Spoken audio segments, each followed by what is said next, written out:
मंडळी, आज मी तुम्हाला बेलहोंगल शहरापासून साधारण 16 किलोमीटरच्या अंतरावरती असलेल्या सोगल सोमनाथ मंदिराचे दर्शन घडवणार आहे। जर तुम्ही माझ्या चॅनलवरती नवीन असाल तर चॅनलला सबस्क्राइब करायला विसरू नका, बेल आयकॉनला क्लिक करायला विसरू नका आणि जर हा व्हिडिओ तुम्हाला आवडला असेल तर लाईक करायला, शेअर करायला, कमेंट करायला विसरू नका। नमस्कार मंडळी, माझ्या नवीन व्हिडिओमध्ये मी जगदीश गावडे तुमचं स्वागत करतो। तर मित्रांनो, आज आलो मी कर्नाटकमधील असल्या प्रसिद्ध आणि ऐतिहासिक अशा ठिकाणी म्हणजे सोगल सोमनाथमध्ये। आज आहे महाशिवरात्री, त्यानिमित्ताने मी आणि माझी मित्रमंडळी आज आलो होतो महाशिवरात्रीच्या निमित्ताने या सोगल सोमनाथच्या मंदिराकडे। आजूबाजू परिसर मी तुम्हाला या ब्लॉगमध्ये दाखवणार आहे आणि जसं या मंदिराचा थोडाफार इतिहास आहे ते मी तुम्हाला या ब्लॉगमध्ये दाखवणारच आहे आणि जे काही घडेल हे तुम्हाला दिसत राहील। तर चला मित्रांनो, आजचा व्हिडिओ आपण सुरू करूया। बेळगावपासून अवघ्या 70 किलोमीटरच्या अंतरावरती आपण ह्या ऐतिहासिक, प्राचीन, प्रसिद्ध अशा सोगल सोमनाथ मंदिराकडे जाऊ शकतो। बेळगावमधून साधारण 10 वाजता आम्ही सर्व मित्रपरिवार कारमधून सोगल सोमनाथ मंदिराला निघालो होतो। जाताना रस्त्याच्या बाजूला आम्हाला असलेला निसर्ग, झाडे, डोंगर, शेतामध्ये लावण्यात आलेला हिरवागार भात, चणी, ऊस अशा वेगवेगळ्या गोष्टींचा आस्वाद आम्हाला लाभला। ट्रॅव्हलिंग करण्याची हीच तर एक मजा असते। निसर्गाचा आस्वाद घेत शेवटी आम्ही आमच्या ठिकाणी पोहोचलो।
सोगल हे बेलहोंगल शहरापासून साधारण 16 किलोमीटरच्या अंतरावरती वसले आहे।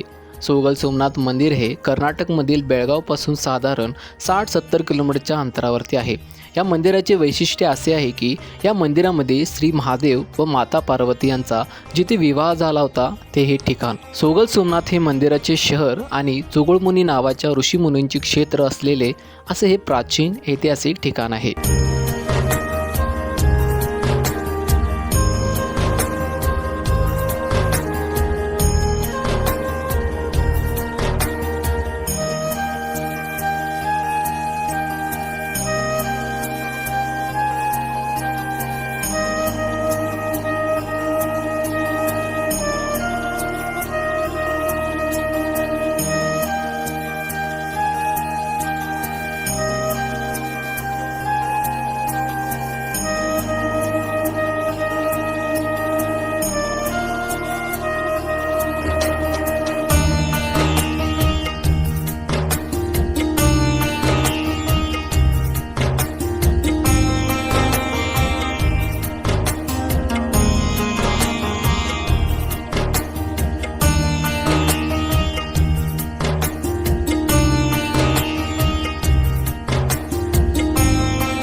असे हे प्राचीन, ऐतिहासिक आणि प्रसिद्ध असलेले ठिकाण पाहण्यासाठी कर्नाटकमधील त्याचबरोबर आजूबाजूच्या शहरामधील सर्व मंडळी, सर्व शिवभक्त या मंदिराला भेट देत असतात, ते सुद्धा हजारोच्या संख्येने।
मंडळी, आजचा तुम्हाला सोगल सोमनाथ मंदिराचा व्हिडिओ हा कसा वाटला हे कमेंटमध्ये सांगून कळवाच. त्याचबरोबर माझ्या चॅनलला लाईक करायला, शेअर करायला, सबस्क्राईब करायला विसरू नका आणि बेल आयकॉनला क्लिक करायला विसरू नका. आपण भेटूया पुढच्या व्हिडिओमध्ये. टिल देन, धन्यवाद.